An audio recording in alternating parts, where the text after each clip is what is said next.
เตะบ่เก่งแต่ขยันเอาความขยันเมียน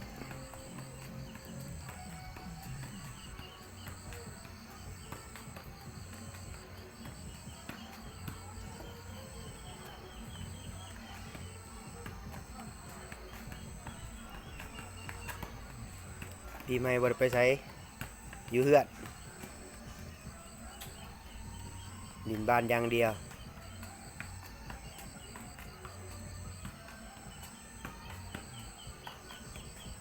สีดาเพชรฮะ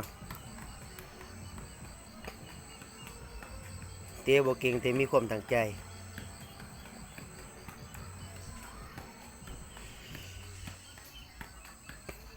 ถึงสิเป็นตัวสำรองแต่ว่า